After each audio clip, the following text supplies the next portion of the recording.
반갑습니다. 1년 한 6개월 만에 다시 보는 것 같아요. 그죠?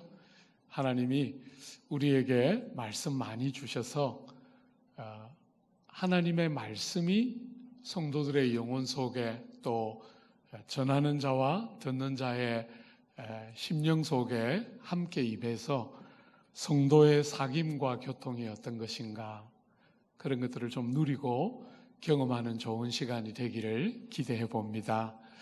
여러분들이 그렇게 많이 기도해 주십시오. 그죠? 최근에 저는 하나님 앞에 기도할 때 그런 기도를 좀 많이 하는 편이에요. 하나님, 우리가 머리로 동의하고 마음으로 일정한 정도로 감동을 느끼는 것으로 신앙생활 하지 않고 정말 그렇게 깨달은 대로 살아내고 그게 우리의 인격이 되는 그런 경건한 능력을 우리에게 좀 주시기를, 그런 기도 개인적으로 제 자신을 위해서도 기도하고 우리 교우들을 위해서도 많이 기도하고 있어요. 여러분들과도 그런 시간이 되기를 기대합니다. 그래서 참 이렇게 변화되고 주님을 닮아가는 사람을 하나 보는 것은 이 메마른 광야 같은 세상에 여름 가뭄의 냉수 같은 사람들이잖아요. 그죠? 우리의 말씀을 함께 나누고 말씀을 깨달아가는 시간들이 정말 여러분 주변에 있는 사람들에게 여러분과 제가 냉수 같은 영혼들을 살려내고 시원하게 만드는 그런 역사들이 좀 우리 안에 많이 있기를 기대해 봅니다. 여러분, 우리 예수께서 공생애를 시작하실 때 했던 첫 번째 설교 기억하시는 분들이 계시죠? 그죠? 뭐라고 설교하셨습니까? 때가 찼고 하나님의 나라가 가까웠으니 너희는 회개하고 복음을 믿어라, 이렇게 말씀하셨어요. 주님의 메시지, 주님이 공적인 자리에 서서 쏟아놓으셨던 메시지의 첫 번째 주제가 하나님 나라가 가까이 왔다. 여러분, 그 말은 아직 오지는 않았지만 가깝다, 이런 뜻이 아니에요. 하나님 나라가 와서, 이미 와서 여러분들이 눈을 들어 믿음의 눈으로 보면 참여할 수 있도록 하나님 나라가 바로 곁에 왔다고 주님이 하신 메시지가 그분의 첫 번째 메시지예요. 여러분, 주님의 마지막 메시지가 뭔지 아십니까? 사도행전 1장에 보면 주님이 고난 보신 후에 부활하셔서 40일을 그 제자와 함께 계시며 뭐라고요? 하나님 나라의 일들을 말씀하시더라, 이렇게 말했어요. 그러니까 그분의 메시지의 첫 번째가 하나님 나라였고, 부활하시고 승천하셔서 제자들을 떠나기 전에 마지막 메시지도 하나님 나라였어요. 그러니까 그분이 이 땅에 오셔서 여러분과 저에게 제일 전하고 싶었던 메시지의 핵심은 하나님 나라라고 요약할 수 있겠죠. 그분이 이 땅에 오셔서 삶을 사시고 여러분과 저를 위하여 고난 보시고 돌아가시고 부활하시고 승천하시면서 우리에게 하나님 나라 안으로 들어가도록, 우리가 1년 6개월 전에 여러분하고 제가 처음 만났을 때 요한복음 3장 하면서 한 번 더 태어나지 않으면, 그죠? 다시 한 번 더 태어나지 않으면 하나님 나라에 들어갈 수가 없다. 그분이 그 하나님 나라에 들어가는 이야기를 했는데, 그분이 오신 이유는 여러분과 제가 하나님 나라에 들어가도록 하기 위한 것이죠. 그러므로 주님의 교훈과 주님의 삶을 하나로 딱 요약하면 하나님 나라, 이렇게 말할 수 있겠죠. 이번에 여러분들하고 제가 5번 하나님 나라에 대한 비유를 가지고 하나님 나라가 어떤 나라일까 생각해 보려고 해요. 왜요? 그래야 하나님 나라의 그림책 같은 교회가 어떻게 해야 될까, 하나님 나라에 살아있는 그림책 같은 성도인 여러분과 제가 어떤 모양이어야 할까 하는 것은 하나님 나라를 보면 우리가 어떤 모양으로 빚어져야 하고 교회가 어떤 모양을 가져야 이 땅에 참으로 비치고 소금인지를 볼 수 있겠죠. 그죠? 저는 오늘 조국 교회 안에서 한 번씩 이렇게 설교할 때 자주 이런 표현을 써요. 조금 더 남들보다 착한 거 말고, 조금 더 남들보다 윤리적이고 도덕적인 것 말고, 요즘 이 시대의 경향을 보면서 거기 하나 더 더하고 싶은 것은 조금 더 의식 있고 바른 소리, 입 바른 소리 딱딱 하는 거 말고, 하나님 나라가 정말 어떤지를 알고 그런 교회, 그런 성도가 되는 것은 너무나 중요한 주제이겠지요. 그런 주제를 가지고 5번 한번 생각해 보려고 해요. 여러분, 오늘 우리가 첫 번째 시간에서 보는 굉장히 여러분에게 익숙한 본문이죠, 그죠? 포도원 주인의 비유예요. 한번 보세요. 1절에 보면 천국은, 여러분 천국은 하니까 약간 느낌이 다르잖아요. 하나님 나라는, 이렇게 읽으면 훨씬 좋겠죠, 그죠? 하나님 나라는 마치 품꾼을 얻어 포도원에 들여보내려고 이른 아침에 나간 집주인과 같으니. 여러분, 하나님 나라가 무엇과 같다고 말하고 있죠? 집주인과 같다는 거예요. 그러니까 오늘 여러분들이 이 비유를 쭉 함께 묵상할 때 어디에 초점을 맞추면 되겠어요? 집주인이 어떤 분인가 하는 것을 주위에서 보면 그 집주인이 바로 하나님 나라의 모습을 보여주고 있다는 거예요. 사랑하는 여러분, 이 집주인이 오늘 이 본문의 비유에서 하고 있는 일이 뭐지요? 집주인은 이른 아침부터 나가서 당신이 가지고 있는 포도원의 일꾼들을 데려오고 있어요. 본문에 총 5종류의 일꾼들이 등장하는데 우리는 본문을 좀 기억하기 쉽도록 3종류의 일꾼으로 한번 요약해 볼 거예요. 2가지 기준을 가지고 언제 왔는가 하는 포도원에 온 시간이 언제인가 하는 것을 첫 번째 기준으로, 2번째로 얼마의 품삯을 약속받고 왔는가, 시간과 품삯이라는 2가지의 기준으로 이 5부류의 일꾼들을 여러분이 조금 기억하기 좋도록 3부류로 한번 나눠 보려고 해요. 한번 보세요. 제일 먼저 온 일꾼은 몇 시에 왔습니까? 1절에 한 번만 더 보면 이른 아침에 나간 집주인과 같다 할 때 이 이른 아침은 몇 시입니까? 제가 작년에 왔을 때 가르쳐 드렸죠? 여러분이 틀려야 제가 기쁘고, 여러분이 틀리면 제가 이렇게 풍성하게 무식하구나 이러면서 혼도 내고, 그죠? 그러니까 여러분이 대답을 할 때 자유를 누리고 좀 잘 한번 대답해 봐요. 그죠? 이른 아침에 나갔다. 몇 시입니까? 몇 시요? 5시. 네, 또 굉장히 저를 기쁘게 하고 있어요. 4시. 너무 감사해요. 네, 이렇게 풍성하시군요. 네, 한 번만 더 기회를 드리겠습니다. 이른 아침 몇 시일까요? 여러분, 유대인들은 해 뜰 때 일을 시작해서 해 질 때 일을 마쳤어요. 그러면 몇 시쯤 될까요? 이른 아침? 그렇죠? 보통 6시에 해가 떠요. 아침에. 그러니까 이른 아침은 6시예요. 여러분, 이른 아침에 집에 나가서 포도원에 일꾼을 데리러 나갔는데 2절 한번 보세요. 그가 하루 한 데나리온씩 품꾼들과 약속하여 포도원에 들여보내고, 아침 6시에 온 일꾼에게 품삯을 얼마를 약속했죠? 한 데나리온을 약속했어요. 여러분이 한 데나리온은 당시에 일반적으로 말하면 로마의 군대에 고용된 이방의 군인들, 로마의 귀족의 집에 고용된 일꾼들, 하인들, 음식을 한다든지 가드닝을 한다든지 하는 그런 말하자면 하루 일을 하는 고용된 종들에게 주는 하루 품삯, 군인들이나 로마의 귀족의 집안에 고용되어 있는 일꾼들에게 주는 하루 품삯이 한 데나리온이었어요. 그러면 오늘 이 이른 아침 6시에 부름을 받아서 한 데나리온을 받으면 많이 받는 것일까요? 작게 받는 것일까요? 대부분의 사람들은 제가 이렇게 물으면 당황해요. 한 데나리온 받는 것이 당연한 것처럼 설명해 놓고 한 데나리온 주면 많이 받는 걸까요? 작게 받는 걸까요? 하면 대부분 당황하고 대답을 못해요. 그래도 한번 해봐요. 저를 기쁘게 하기 위해서. 여러분, 한 데나리온을 받으면 많이 받을까요? 적게 받을까요? 많이 받는 것이죠. 왜 많이 받는 것이에요? 적당하지 않고 많이 받는 거예요. 왜 그럴까요?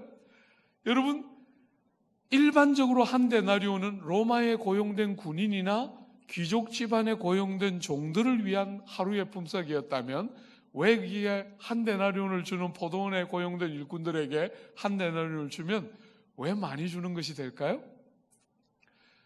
오늘 우리말로 바꾸면 이 한 데나리온 누구를 위한 임금이에요? 그렇죠. 말하자면 정규직 노동자들의 하루 임금이 한 데나리온이에요. 그런데 지금 포도원에 불러오고 있는 이 일꾼들은 누구죠? 비정규직이에요. 그런데 한 데나리온을 주는 거니까 많이 주는 것이죠. 그죠? 풍성하게 쳐주고 있는 것이에요. 이게 지금 첫 번째 오고 있는 일꾼이죠. 여러분, 두 번째 오는 일꾼 한번 보세요. 3절에 또 제3시에 나가보니, 여러분 3시는 몇 시겠습니까? 그러면 9시죠. 당연히 9시죠. 그죠? 9시에 나가보니 장터에 놀고 서 있는 사람이 또 있는지라 그들에게 이르되 너희도 포도원에 들어가라. 내가 너희에게 상당하게 주리라 하니 그들이 가고. 여러분, 9시에 온 일꾼에게는 품삯이 얼마로 약속되었죠? 제가 이렇게 조국교회 다니면서 질문해 보면 한국 사람들은 이 창의력이 너무 놀라워요. 제가 이렇게 질문하는데도 사람들이 대답할 때 한 데나리온 이러는 사람들이 있어요. 놀랍게 본문을 읽었는데 본문이 말하는 대로 말 안 하고 창의적으로 막 그것을 막 너무나 창조적으로 해석해서 딱 대답하는. 여러분, 지금 이 두 번째 부름받은 일꾼들은 품삯을 얼마로 약속받고 있죠? 상당하게. 얼마인지는 정확하게 몰라요. 그죠? 그러나 일한 것에 섭섭하지 않게 얼마를 줄 거라고 정확한 액수를 말하진 않지만 상당하게 주리라 하고 데려갔어요. 사랑하는 여러분, 그 다음에 일꾼들 한번 또 보세요. 여러분, 5절에 보면 제6시와 제9시에 또 나가 그와 같이 하고, 어떻게 했다는 것이에요? 일꾼들을 데려오면서 얼마를 주기로 했다는 거예요? 상당하게 주리라 하고 데려왔다는 것이죠. 그런 면에서 온 시간들은 약간씩 다르지만 품삯이 상당하게 주겠다라고 말한 면에서 이 일꾼들은 다 같이 묶을 수 있겠죠. 그죠? 하나는 3시, 하나는 6시, 하나는 9시. 오늘 우리말로 바꾸면 9시, 12시, 3시에 왔는데 품삯은 상당하게 주리라 하고 데려왔어요. 여러분이 이 비유를 해석하는데 제일 중요한 일꾼은 그 다음에 등장하는 일꾼이에요. 한번 보세요. 여러분, 6절에 보면 제11시에 나가보니, 여러분 11시는 몇 시입니까? 오후 5시예요. 여러분, 유대인들은 몇 시까지 일할까요? 해 뜰 때부터 일해서 해 질 때까지 일하니까 6시에 일을 시작해서 6시에 일을 마쳐요. 근데 여러분, 지금 이들은 몇 시에 지금 데려옵니까? 오후 5시에. 1시간밖에 안 남았는데 오후 5시에 거기 또 일꾼들이 있는데, 사랑하는 여러분, 여러분이 성경을 읽을 때는 정말 성경은 하나님의 말씀이에요. 기독교는 그저 여러분들이 읽고 대하는 이 성경을 경전이라고 생각하는 종교가 아니에요. 하나님의 말씀입니다. 이 기독교의 생명은 여기에 다 붙어 있어요. 여기에 다 붙어 있어요. 여러분이 성경을 읽을 때 그냥 읽으면 안 됩니다. 성경 안에는 불필요한 말이 아무것도 없고 한마디라도 그냥 쓰여 있는 것이 아무것도 없어요. 오늘 여기 오후 5시에 데리고 오는 일꾼들은 여러분이 자세히 읽어보면 다른 일꾼에게 하지 않았던 질문이 하나 들어가 있어요. 그게 뭐예요? 한번 보세요. 여러분 6절에 다시 보면 제11시에도 나가보니 서 있는 사람이 또 있는지라 뭐라고 질문합니까? 이르되 너희는 어찌하여 종일토록 놀고 여기 서 있느냐? 다른 일꾼에게는 이 질문 안 했어요. 근데 이 일꾼들에게는 너희들은 어찌하여 종일토록, 하루가 이제 다 갔는데 이렇게 종일토록 놀고 여기 서 있느냐 하는 질문을 다른 일꾼에게는 안 했는데 이들에게는 했어요. 오늘 사랑하는 여러분, 이들의 대답이 뭡니까? 7절 한번 보십시오. 이르되 우리를 품꾼으로 쓰는 이가 없음이니이다. 여러분, 이 사람들은 일하기를 원하는 일꾼입니까? 일을 안 하고 싶은 일꾼입니까? 일을 원하는데 그들을 일꾼으로 데려다 일을 시키는 사람이 없는 사람들이 이들이에요. 사랑하는 여러분, 왜일까요? 왜 사람들이 이들을 일꾼으로 불러주지 않았을까요? 본문이 침묵하고 있기 때문에 이것이다 이렇게 우리는 단정적으로 말해서는 안 돼요. 본문이 말하지 않는 것을 여러분의 방식으로 아무렇게나 덧붙이면 절대로 안 되는 것이죠. 그죠? 그러나 추론은 해볼 수 있겠죠. 그죠? 왜 이 사람들을 안 데려갔을까요? 몇 가지로 추측해 볼 수 있을 거예요.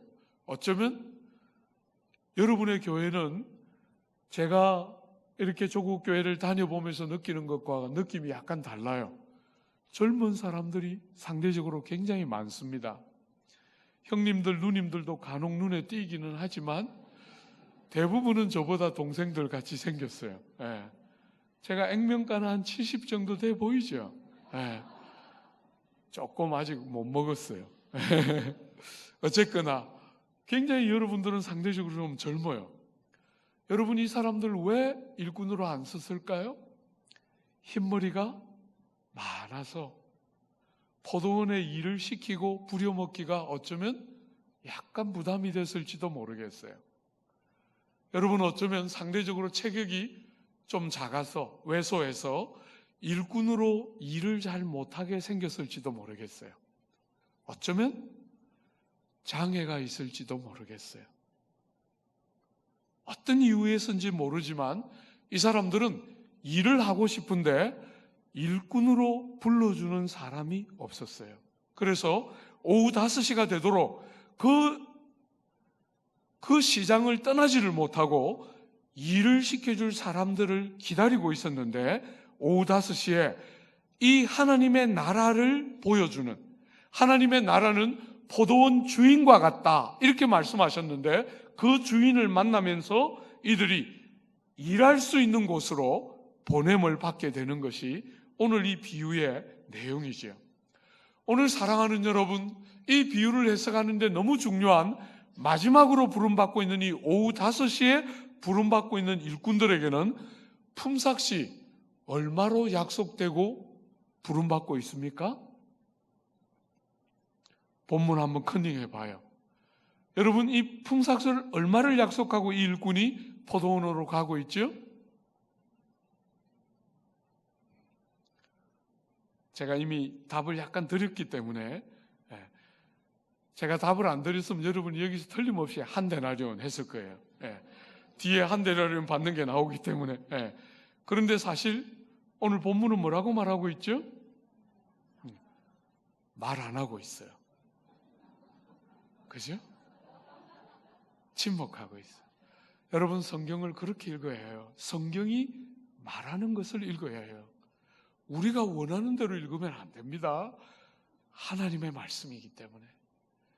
여러분, 이 말씀은 묵상하고 씹으면 씹을수록 너무 놀라운 말씀이에요. 정말 성경은 더하고 뺄 것이 아무것도 없는 하나님의 완전한 말씀이에요.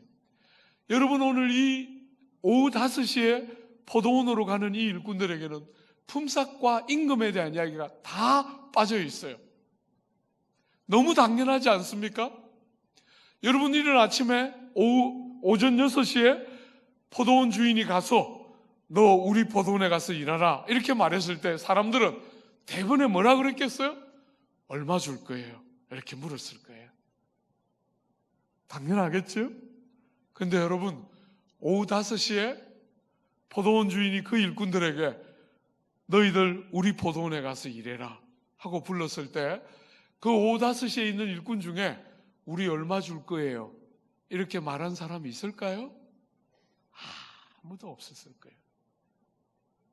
아무도 일꾼으로 써주지 않는 그들을 불러주었을 때 얼마 줄 것인지 아무 질문을 할 이유가 없었을 거예요. 그죠? 일을 할 수 있다는 것이 너무 감격적이었을 거예요. 그래서 본문은 상당하게라는 표현도 생략하고 아무 임금에 대한 이야기 하나도 없이 그들은 포도원에 들어가고 있어요. 사랑하는 여러분, 제 연배 이상들은 한 번씩 기억이 있을 거예요. 옛날에 일당을 받던 시대, 요즘처럼 월급을 받는 때가 아니라 옛날에 우리가 어릴 때는 일당을 받기도 했잖아요. 여러분, 일당을 받을 때 누가 제일 먼저 임금을 받아갔겠어요? 누가? 하루하루를 벌어서 먹고 살고 있던 그 시절에 집에 자식들과 아내가 아빠가 돈을 벌어서 오기를 그렇게 목 빠지게 기다리고 있던 그 시절에 임금을 나누어 줄 때 누구에게 제일 먼저 줬겠어요? 제일 먼저 와서 제일 일을 많이 한 사람이거나 아니면 주인의 눈에 보기에 제일 공로를 많이 세웠다고 느끼는 그 어떤 사람들에게 품삯을 먼저 줘서 보냈겠지요. 그죠? 오늘 이 비유가 나오고 있는 이 예수님 시대에는 제일 많이 일한 사람과 제일 공을 많이 세운 사람에게 품삯을 먼저 주는 것이 당시 사회의 일반적인 관례였어요. 근데 사랑하는 여러분, 하나님 나라는 포도원 주인과 같다 하셨는데 포도원 주인은 당시 사회의 관례와 일반적인 관행을 고의적이고 의도적으로 뒤집었어요. 한번 보세요. 8절에 저물매 포도원 주인이 청지기에게 이르되 풀꾼들을 불러 나중 온 자로부터 시작하여 먼저 온 자까지 싹을 주라. 누구에게 먼저 주라고요? 순서를 정해줬어요. 주인이. 하나님 나라를 보여주고 있는 주인이 순서를 정했는데 당시 사회가 하고 있는 일반적인 관례를 정면에서 뒤집었어요. 고의적이고 의도적으로 하나님 나라를 상징하는 이 주인이 종에게 품삯을 주되 나중 온 사람부터 먼저 온 사람에게 주라 하면서 순서를 뒤집었어요. 너무나 익숙해져 있는 일반적인 관례와 다른 순서를 뒤집어서 익숙해져 있는 그 어떤 가치가 아니라 너무나 다른 방식으로 순서를 뒤집어서 바꾸었어요. 두 번째로 더 충격적인 것은 제일 마지막에 온 일꾼들의 품삯이에요. 한번 보세요. 얼마를 받았습니까? 9절에 제11시에 온 자들이 와서 한 데나리온씩 받거늘. 여러분, 이 사람들은 얼마나 일한 사람이죠? 1시간 일한 사람인데 하루 온종일을 일한 사람이 받는 한 데나리온. 그것도 비정규직들이 받는 것이 아니라 정규직이나 받을 수 있는 그 풍성한 임금을 1시간밖에 일하지 않은 11시에 온 일꾼이 받았어요. 그러니까 나머지 일꾼들이 다 어떻게 생각하겠어요? 10절 한번 보세요. 먼저 온 자들이 와서 더 받을 줄 알았더니 그들도 한 데나리온씩 받은지라. 오늘 사랑하는 여러분, 오늘 이 비유의 제일 중요한 핵심 중에 하나는 모두가 똑같은 품삯을 받았다. 그게 아닙니다. 표현적으로는 전부 한 데나리온을 받고 있지만 똑같은 취급을 받았다. 이것이 지금 핵심이 아니에요. 1시간밖에 일하지 않았는데 한 데나리온을 주셨고 많은 시간을 일한 것 같은데 한 데나리온을 받았어요. 여러분, 그러자 오랜 시간 일을 하고 많은 공을 세운 그 일꾼들이 뭐하고 있지요? 여러분과 제가 잘하는 거 뭡니까? 원망과 불평입니다. 여러분과 제가 잘하는 이 주특기가 우리 원망과 불평이잖아요? 아닌 것 같이 그렇게 표정 관리 안 해도 돼요. 제가 안 봐도 알아요. 여러분 제가 이렇게 딱 앞에서 보니까 다 착하고 예쁘게 생겼지만 속지는 않아요. 30년 제가 목회했습니다. 아내랑 제가 부부생활 34년 했어요. 제가 세월이 흐를수록 기적 같아. 어떻게 내가 34년을 이렇게 같이 살 수 있었을까? 너무 아내한테 감사하고 제가 너무 대견하고 이럴 때가 있어요. 한 번씩. 이게 뭐 도무지 같이 살 수 없는 그런 세계잖아요. 그죠? 34년을 버텼어요. 사랑하는 여러분, 어지간한 자매들이 다 하나같이 예쁘고 착하게 생겼지만 안 봐도 됩니다.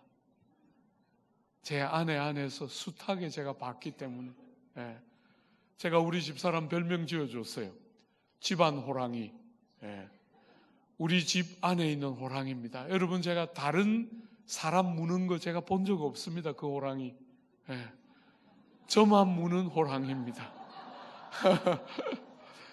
집 안에 있는 호랑이입니다.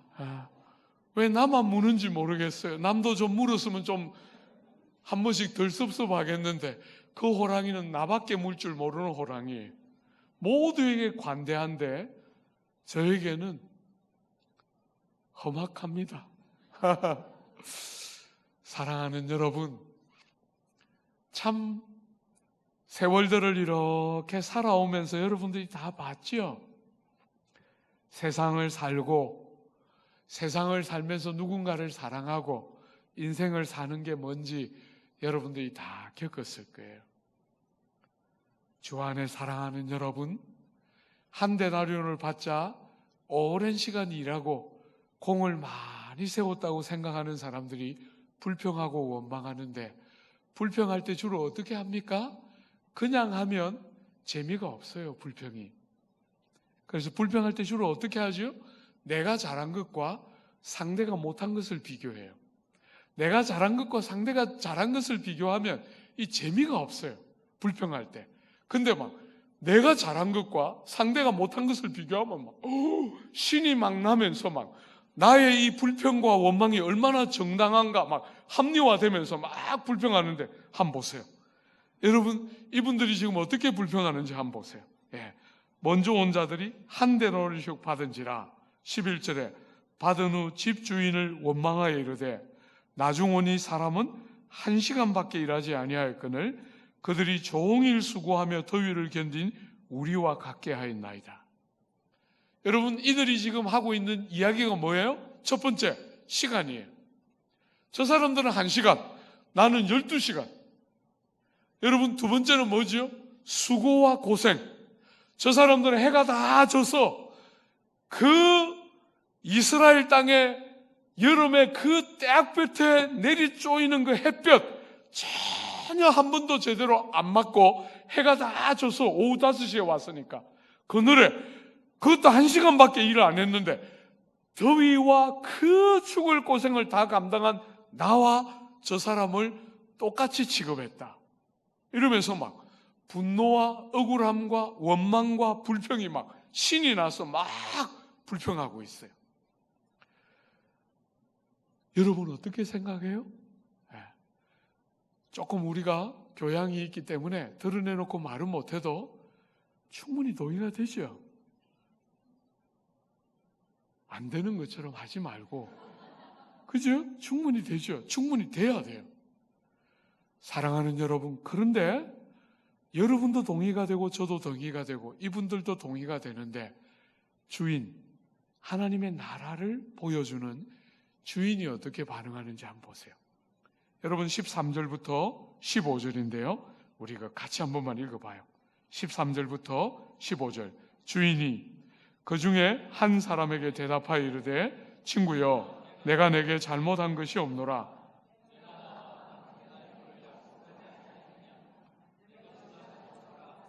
나중오니 사람에게 너와 같이 주는 것이 내 뜻이니라.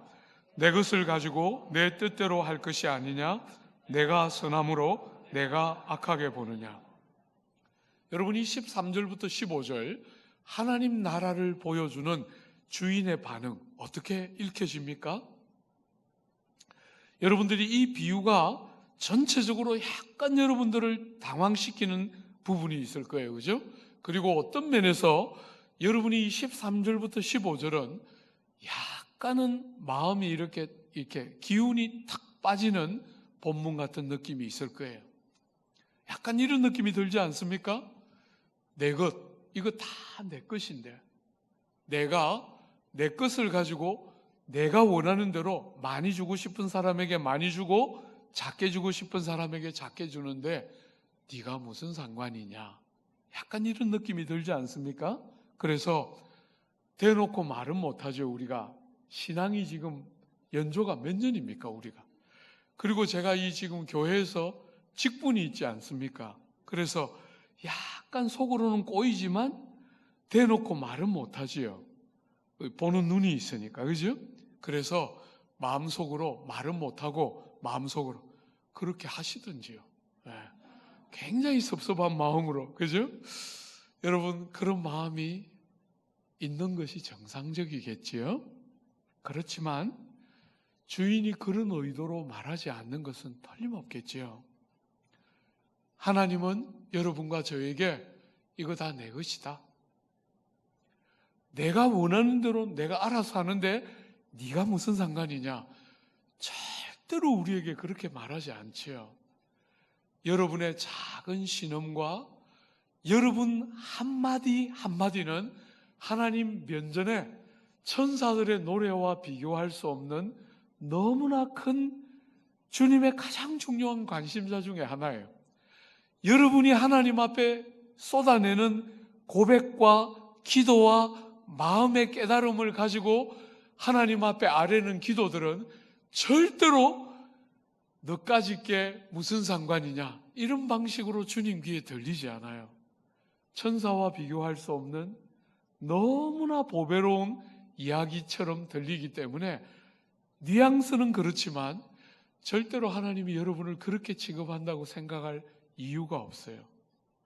사랑하는 여러분, 그럼에도 불구하고 이 13절과 15절이 여러분을 참 낯설게 만들지요. 그죠?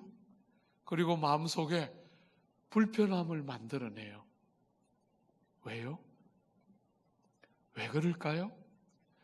왜 이 주인, 하나님의 나라가 어떤지를 잘 보여주는 이 주인의 이 종들을 대하는 모습과 행하신 말씀이 왜 여러분과 저의 마음에 불편함과 낯설음을 가져다 줄 수 있을까요? 왜 그럴까요?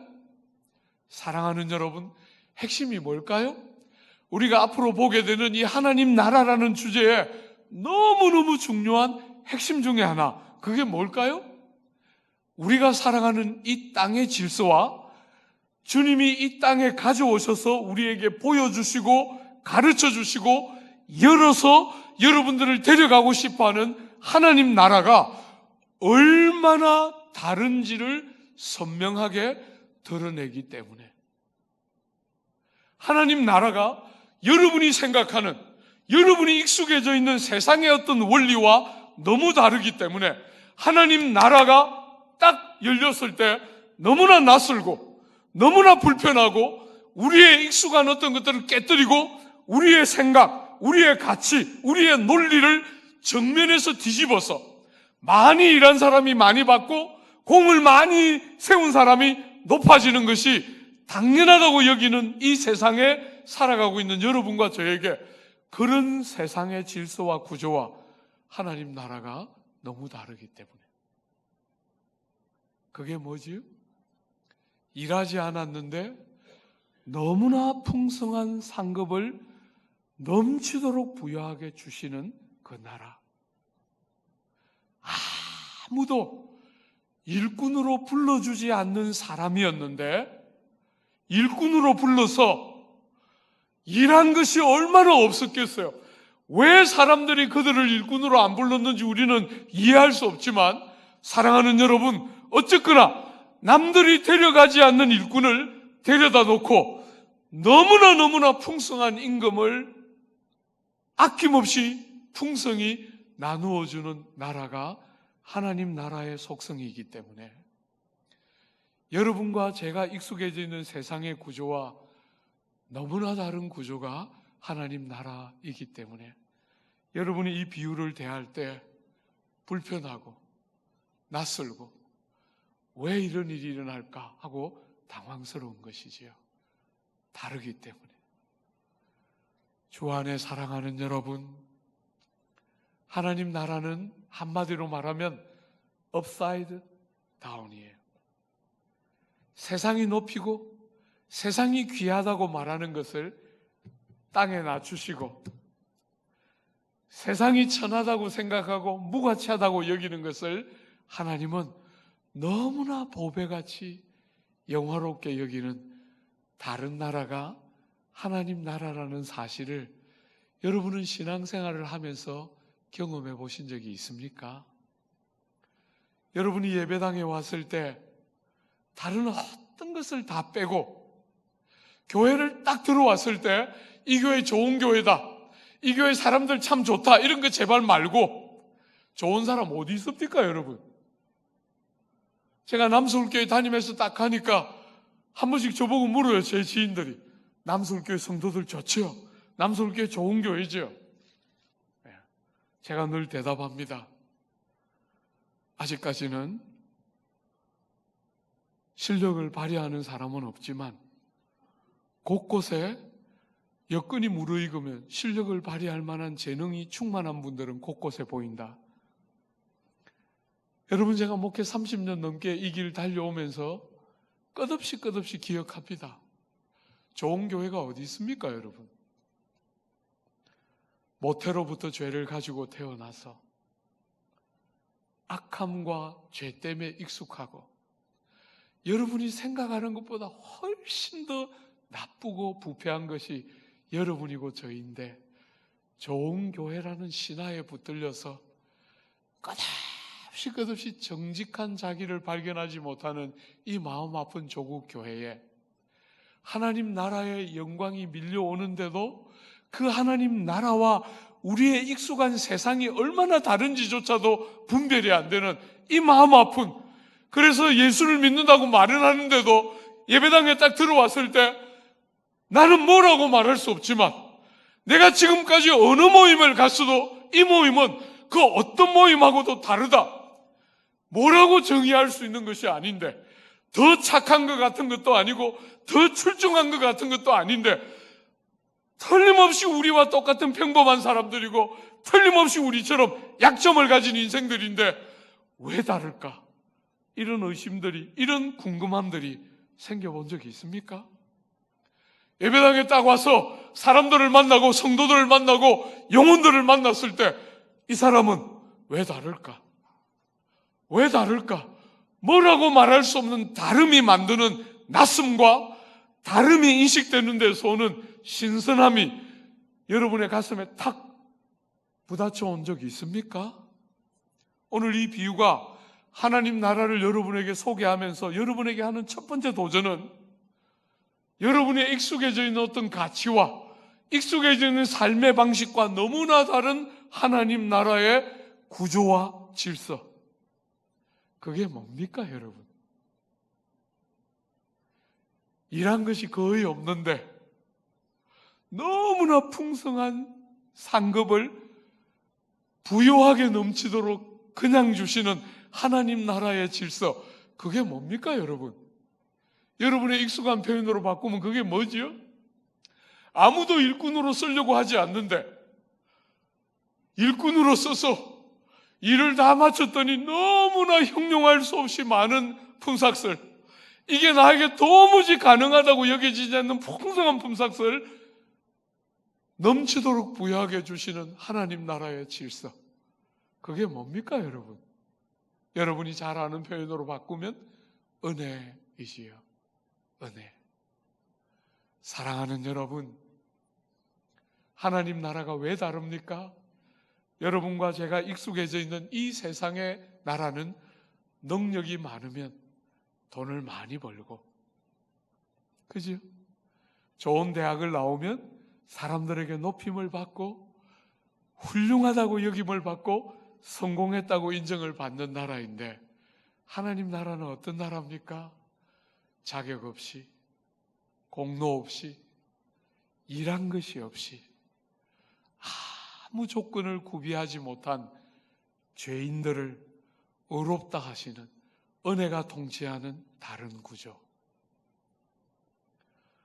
주 안에 사랑하는 여러분, 저는 여러분들에게 예수 믿는가? 이렇게 묻고 싶지 않고, 저는 여러분들에게 교회를 몇 년 다녔는가? 이렇게 묻고 싶지 않고, 저는 여러분들에게 은혜가 통치하는 다른 질서를 맞닥뜨려서 나 같은 것을 이렇게 일하지 않고, 이렇게 자격 없어서 아무도 주목하지 않고 겉들도 보지 않은 나 같은 것을 주목하시고 선대하시고, 자격도 없고 조건도 없고 공로도 없는 나를 얼마나 아끼고 소중히 여기는 측량할 수 없는 은혜가 통치하는 다른 질서 앞에 맞닥뜨려서 세상과 다른 하나님 나라의 복됨과 영광이 뭔지를 만나본 적이 있는가?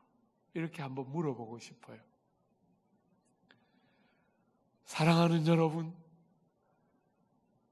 주님의 이 영광스러운 복음을 가장 잘 담고 있는 본문이 뭐냐면 로마서예요. 로마서.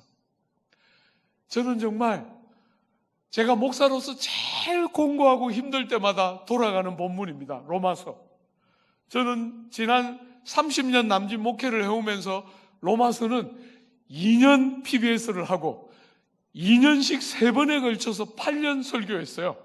6년 설교하고 2년 PBS 했으니까 34년 동안 목회를 하면서 8년 로마서에 제 마음을 다 드렸어요. 그리고 남서울교회 이제 몇 년 안 남았기 때문에 조만간 로마서 또 하려고 그래요. 그 교회 떠나기 전에, 사임하기 전에 제 생애 마지막으로 진짜 그 영광스러운 로마서 좀 제대로 열어서, 복음의 그 부요와 영광스러움 좀 제대로 열어서 한번 설교해보고 은퇴하는 게 꿈이에요. 사랑하는 여러분, 그 영광스러운 로마서 5장에 복음의 절정을 향해서 달려가는 그 5장, 6장, 7장, 8장 하면서 이제 복음이 쫙 절정을 향해서 달려가는데, 그 첫 번째 절정인 그 로마서 5장에 가면 우리가 살아가는 이 세상의 질서와 구조를 뭐라고 말하느냐면, 죄가 사망으로 말미암아 왕노릇하는 이 세상. 여러분, 이 세상의 구조는 죄가 사망을 빌미로 삼아서 사람을 종삼는 것이 이 세상의 구조와 질서예요. 사람들이 다 죽음 혹은 사망이라는 그것의 볼모가 되어서 죄의 종노릇을 하고 사는 게 이 세상 사람들의 삶의 방식이라는 거예요. 그런 세상 속으로 예수가 이 땅에 오실 때 가지고 온 새로운 질서가 뭐냐면, 은혜가 의로 말미암아 왕노릇하는 새로운 질서예요. 주 안에 사랑하는 여러분, 복음을 이렇게 바라보신 적이 있습니까?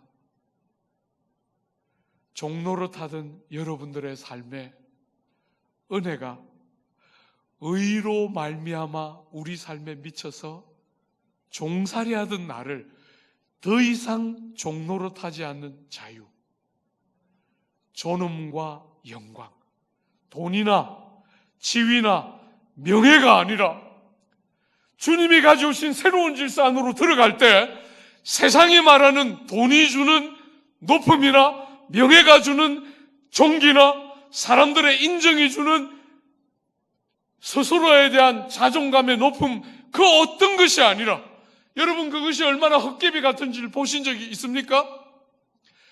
잠시 여러분들을 기쁘게 하는 것 같지만 그건 본질이 아니기 때문에 금방 사라져요. 금방 사라집니다.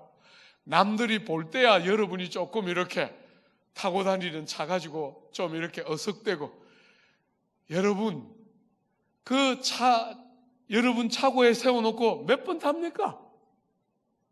그러다가 실수로 또 좋은 주차, 제가 아파트에 사는데 한 번씩 제가 들어가는 그 입구에 딱 주차장이 비면 그때부터 차를 안 쓰고 싶어요. 거기 계속 세워놓고 싶어가지고. 한 번씩 제가 너무 기가 막혀요. 이렇게 미련한 놈이 또 있구나. 그 자리에 계속 세워놓고 싶어. 차를 안 쓰고 싶어. 바보지요? 얼마나 미련한 인생인지 몰라요. 차, 여러분이 타고 다니는 차 누가 주목해서 봅니까? 안 좋은 차 타고 다니는 사람 옆에 지나갈 때 그때 잠시 보탬이 되고, 대부분 주차장에 세워놓는 그거 가지고 인생이 더 가치로운 것처럼. 여러분, 제가 지금 사는 아파트 이름이 아크로 리버파크 아파트예요. 제가 여러분들에게 말했지만 영국 제가 7년 있었잖아요. 영어 안 되는 영어로 고생은 많이 했지만 어쨌거나 7년 영어 가지고 공부하고 돌아왔는데 저는 무슨 뜻인지 모르겠어요. 그 아파트, 아크로 리버파크 아파트. 너무 복잡하고 길고 그냥 반포 아파트 하면 얼마나 듣기 좋아요. 근데 그냥 시어머니 못 찾아오도록 그냥 어쩌든지 영어로 그냥, 에? 그리고 막 아파트 막 그런 막 아파트 해가지고 막 우리 아파트. 여러분, 제가 그 아파트를 살면서 너무 한 번씩 감격이 있어요. 제 아파트 아니잖아요. 교회가 목사인 저한테 사택으로 쓰라고 줬어요. 어마어마하게 비싼 아파트예요. 제가 직장 생활했으면 난 못 살았을 거예요. 담임 목사니까 그 교회 바로 뒤에 있는 아파트 준다고 그거 줬어요. 교회가. 드나들 때마다 사람들은 저를 보면서, 한 번은 공항 가는데 택시 탔는데 그 기사님이 저보고 물었어요. 선생님, 실례지만 직업이 무엇입니까? 무슨 직업을 가지면 이런 아파트를 삽니까? 이렇게 물었어요. 제가 그냥 웃고 말았어요. 그냥 삽니다. 이렇게.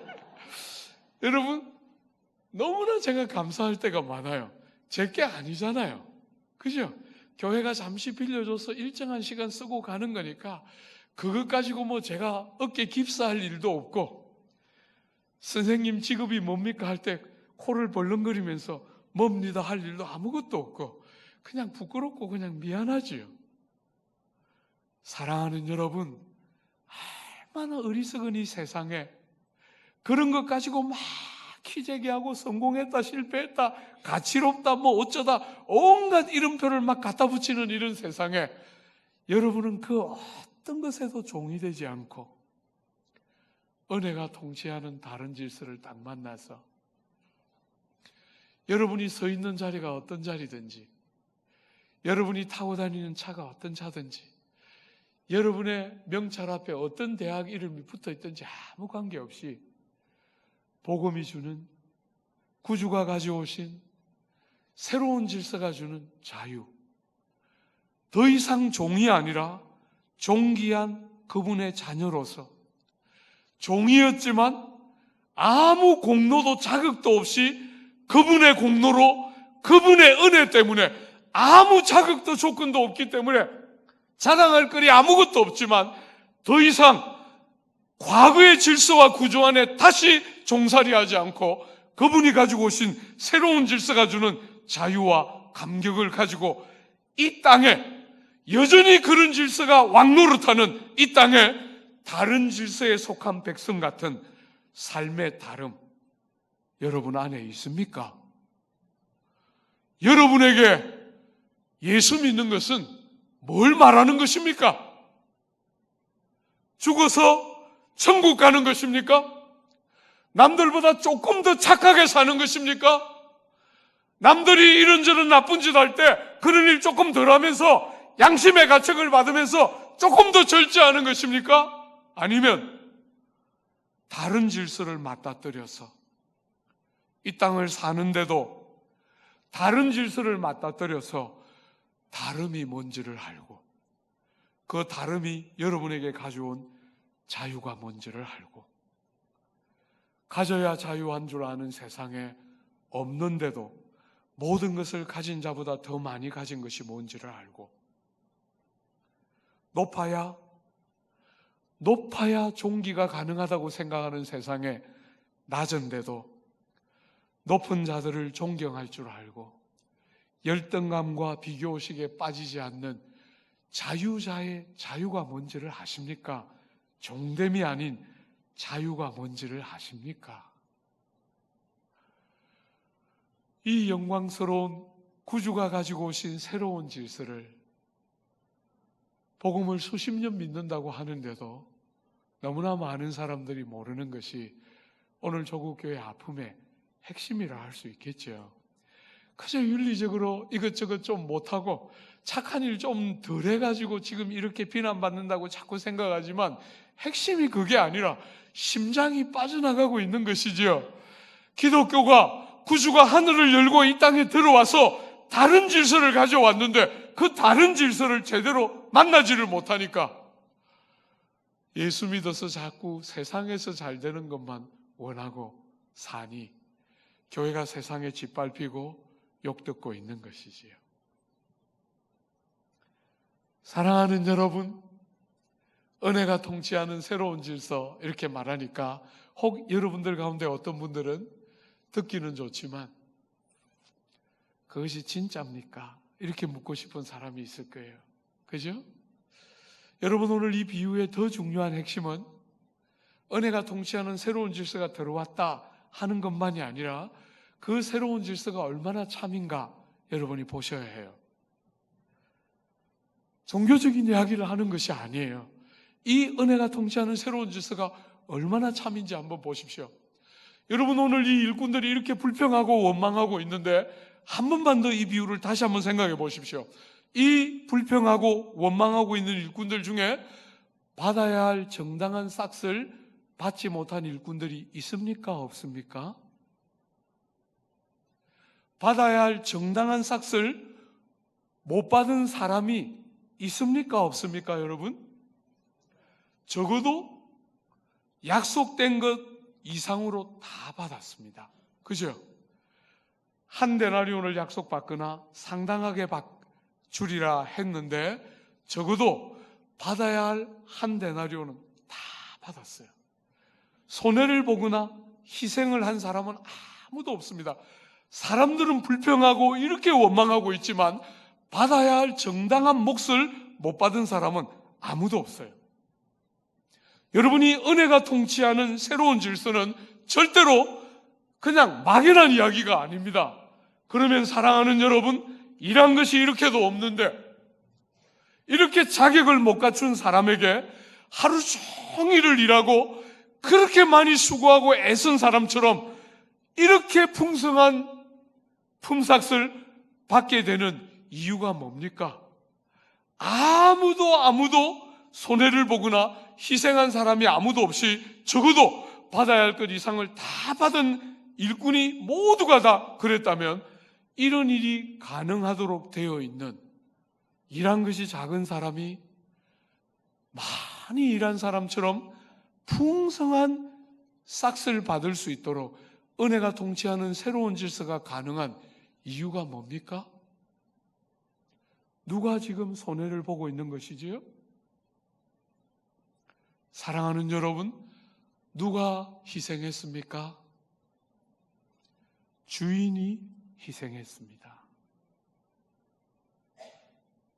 바로 그것이 하나님 나라입니다.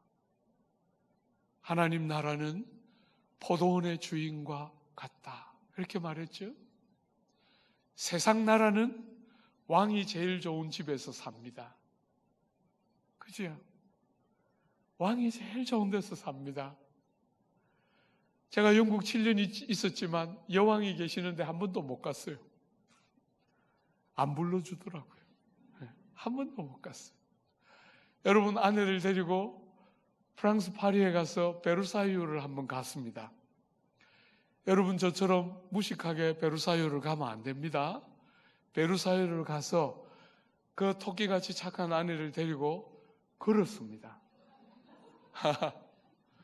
자살행위입니다. 거기는 걸으면 안 됩니다. 자전거를 빌려서 타고 가야 됩니다. 얼마나 넓은지 그냥 여러분이 걸어갈 수 있는 길이 아니에요. 그 어마어마하게 넓은 정원을 몇 분에 몇을 걸었는지 모르지만 걷다가 지쳐서 돌아왔습니다. 여러분, 그 베르사유 궁전을 들어갔더니 금으로 채색된 수많은 화려한 그 방들, 누가 잡니까? 루이 14세와 수많은 왕족들이 잤습니다. 그게 여러분들이 보는 세상 나라입니다. 죄가 사망으로 말미암아 통치하는 세상 나라는 왕이 그런 집에 사는 나라입니다. 하나님의 나라는 어떤 나라입니까? 왕이 종들의 죄를 위하여 종의 모습으로 이 땅에 왔습니다. 그죠? 왕이 종의 모습으로 이 땅에 옵니다. 그리고 왕이 가난하고 헐벗어서 종들이 존귀하고 부요하게 되도록 당신의 모든 영광과 존귀를 당신이 당신의 것으로 사용하지 않으시고 티끌 같은 우리를 위하여 왕이 그 모든 존귀와 영광을 우리에게 옷 입히기 위해서 죄 아래 죄로 말미암아 사망을 통하여 종살이하고 있는 우리를 살리기 위해서 존귀한 보좌와 영광을 다 내려놓고 종의 가난과 비참을 당신이 취하심으로 우리를 당신의 존귀와 부요로 데려가시고 당신이 십자가 위에 돌아가심으로 우리를 살리는 나라가 하나님 나라입니다. 주 안에 사랑하는 여러분, 그러므로 주님이 말씀하셨지 않습니까? 얘들아, 하나님 나라에서는 누구든지 높고자 하는 자들은 낮아져야 하고 누구든지 어뜸이 되고자 하는 자들은 종이 되어야 한다. 여러분, 저는 그 본문을 굉장히 오랜 시간 동안 이렇게 생각했습니다. 그 귀한 말씀을 들었으니까, 그죠? 절대로 사람들 앞에서 나를 안 높이고 겸손하게 가난하게 낮은 자리에 살면 때가 되면 하나님이 보란듯이 높여주시겠구나. 저는 오랜 세월 동안 그 본문을 그렇게 해석하고 보았습니다. 언젠가부터 그렇게 보지 않습니다. 언젠가부터 그렇게 보지 않습니다. 세상이 보는 방식으로 하나님의 나라와 성도의 삶을 그렇게 보기를 원하지 않아요. 어느 순간부터 약간씩 보입니다. 왕이 제일 많이 희생하시고 왕이 제일 많이 손해보시고 왕이 돌아가셔서 종들을 살리는 이 나라의 다른 질서가 보이니까 언젠가 그분이 높일 것을 기대하면서 낮아지는 게 아니고 세상이 생각하는 것과 너무나 다른 새로운 질서가 조금씩 보이니까 왕이 희생하고 왕이 낮아지고 왕이 죽고 왕이 제일 많이 손해보는 그 질서를 보고 나니까 높아지는 것이 중요한 게 아니고 나중에 언젠가 보란듯이 높아지는 게 중요한 게 아니고 삶의 어떤 자리, 어떤 순간이든지 간에 왕이신 그분의 모습의 작은 구석이라도 내 인생에 묻어나기만 하면 그게 최고인 줄 어느 순간부터 보이니까 낮은 채 하다가 높여주기를 기대하는 게 아니고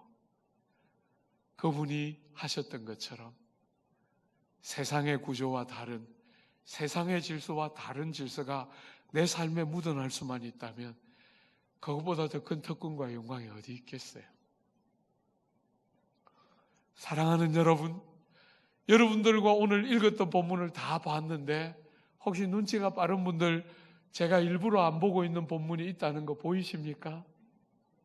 사랑하는 여러분, 어떤 본문이지요? 한번 봅시다. 19장 30절입니다. 같이 한번 읽어볼까요? 그러나 먼저 된 자로서 나중되고 나중된 자로서 먼저 될 자가 많으니라. 20장 16절입니다. 이와 같이 나중된 자로서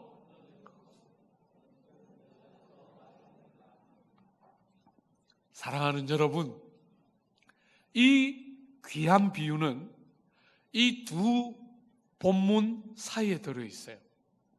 이 비유를 가지고 정말 하고 싶은 말은 19장 30절과 20장 16절이라는 사실을 이야기하고 있는 것이죠. 그죠? 무슨 이야기를 하고 있는 겁니까? 너무나 많은 사람들이 사람의 눈에 볼 때는 첫째 같아 보이는데 꼴찌 이미 드러나고, 사람들 눈에 볼 때는 꼴찌 같아 보이는데 첫째가 되는 일이 많이 일어난다는 것입니다. 사랑하는 여러분, 저는 조국교회에 몸담아 목회를 하는 목사로서 제가 제일 고통스러운 것은 교회 안에 있는 너무나 많은 사람들이 세상처럼 생각한다는 거예요. 하나님의 나라를 얼마나 다른 질서인지를 상상도 못하고 하나님의 나라를 세상처럼 생각한다는 거예요. 교회를 세상과 똑같은 가치와 구조로 바라본다는 거예요. 그래서 많은 사람들이 스스로 생각하기에, 남들이 그렇게 여겨주기에 첫째 같아 보이지만 실제로 하나님 앞에서는 꼴찌라는 거예요. 아무것도, 중심과 핵심이 아무것도 없는, 이 다른 질서와 아무 관계없는, 죄가 사망으로 말미암아 왕노릇하고 있는, 다 불태워 없어질 것들에 불과한 것을, 왕이 제일 좋은 것을 다 먹고 마시고 제일 좋은 집을 사는 그런 구조의 또 다른 형태에 불과한 것인데, 너무나 많은 사람들이 이 땅을 그런 방식으로 산다는 거예요. 사랑하는 여러분, 반대로 아무도 주목하지 않고 저건 보나마나 꼴찌다, 저런 것이 무슨 하나님의 복을 알겠나 이렇게 싶은 사람인데 하나님 나라에 첫째가 되는 자가 많을 것이라는 거예요. 오늘 사랑하는 여러분, 이 비유가 이런 메시지를 하고 싶다면 여러분들에게 정말 중요한 것은 나는 지금 어느 자리에 있는가 하는 것일 거잖아요. 여러분이 지금 어느 자리에 있는지를 뭘 가지고 측정할 수 있을까요? 뭘 가지고 측정할 수 있을까요? 여러분의 입을 보면 된다는 거예요. 입에서 어떤 말이 나오고 있는지를 보면 된다는 거예요. 오늘 여기 일한 것이 많다고 여기는, 고생을 많이 했다고 여기는 사람들의 입에서는 뭐가 나옵니까? 불평과 원망과 억울함이 쏟아지고 있습니다. 그런데 오후 5시에 온 일꾼들은 일한 것이 하나도 없는데, 아무도 일꾼으로 써주지 않았는데 그 일꾼을 불러주는 것만 해도 너무 고마워서 얼마를 줄지 묻지도 못하고 포도원에 왔는데, 한 데나리온을 받았던 그 일꾼들이 어떻게 반응했겠어요? 감격하고 감사하고 할 말이 없었을 거예요. 그죠? 할 말이 없었을 거예요. 일을 많이 하는가, 공을 많이 세우는가가 핵심이 아니고 일을 많이 하고 어떻게 하는가 하는 것이 핵심이지요. 누군가가 알아줘야 한다고 생각합니까? 누군가가 여러분이 얼마나 떼약볕을 맞으면서 얼마나 수고를 해서 오늘까지 왔는지 누군가가 알아줘야 한다고 생각합니까? 목회를 하는데 너무나 많은 성도들이 저보고 말해요. 목사님, 그래도 눈으로 보고 뭔가 눈에 보이는 뭔가가 있어야 우리가 어딘가를 따라가야 할 거 아닙니까? 눈에 보이는 뭔가, 사람이 좀 있어야 할 거 아닙니까? 그렇게 믿습니까? 주 안에 사랑하는 여러분, 그러니까 불평하고 원망하고 끝없이 냉소하고 하는 일들이 오늘 조국교회 구석구석에 얼마나 많이 일어나는지 모르겠어요. 주인이 제일 많이 손해봐서, 제일 많이 희생해서 나같이 자격을 구비하지 못한 사람, 아무도 중요하게 바라보지 않던 사람, 아무것도 내놓을 것이 없는 나 같은 사람을 선대하시는 주인을 맞닥뜨려서 그 주인이 어떤 분인지를 알아서 할 말이 없는 나 같은 것을 왜 이렇게 선대하실까 하는 그 주인의 마음을 맞닥뜨려서 하나님 앞에서 정말 불평과 원망이 가득한 이 세상에 할 말이 없는 감사와 감격.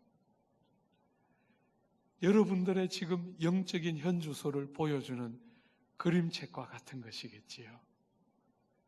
조국 교회는 이런저런 몇 가지의 문제를 갖고 있는 교회가 아니에요. 심장이 빠져나가고 있습니다. 핵심과 중추를 잃어가고 있습니다. 여러분은 어떻습니까? 여러분은 비난받는 어떤 사람처럼 중요한 자리에 서서 모두가 주목하는, 그래서 비난도 받고 사랑도 받고 찬사도 받는 사람이 아니기 때문에 그들의 악과 그들의 실패를 여러분은 반복하지 않지만 여러분은 은혜가 통치하는 새로운 질서 앞에 서서 감격이 뭔지를 모르는, 감사가 뭔지를 모르는, 그래서 당장에 여러분이 어떤 죄는 없어 보이지만 실제로 여러분이 그런 자리에 가면 똑같은 일을 하고도 남을 악한 죄인임을 한 번도 정직하게 본 적이 없는, 그저 종교를 민중의 아편이라고 말했던 그 어떤 무리들의 이야기처럼 그런 수준의 신앙생활을 합니까? 아니면 눈이 열려서 다른 질서가 보이고 이런 세상 속에 그 다른 질서 안에 있는 다른 질서를 맞닥뜨린 사람 안에 발견되는 생명이 있는 감사와 감격. 일이 잘 될 때, 내가 원하는 일이 이루어질 때가 아니라 남들이 볼 때 감사할 제목이 아무것도 없는 것 같은데도 여러분의 삶을 관통하고 오르는, 주인을 아는 데서 오는 생명 있는 감사 있습니까? 사랑하는 여러분, 많은 첫째들이 꼴찌가 되고 많은 꼴찌들이 첫째가 되는 이런 시대에 바른 믿음 안에 서서 주님의 은혜를 바르게 알고 정말 사람들 눈에 보기 어떻게 보일지라도 하나님 앞에 수많은 첫째들이 길러지고 배출되는 복된 사명의 교회, 여러분의 심령들 다 되시기를 바라고 축복합니다. 우리 같이 한번 기도할까요?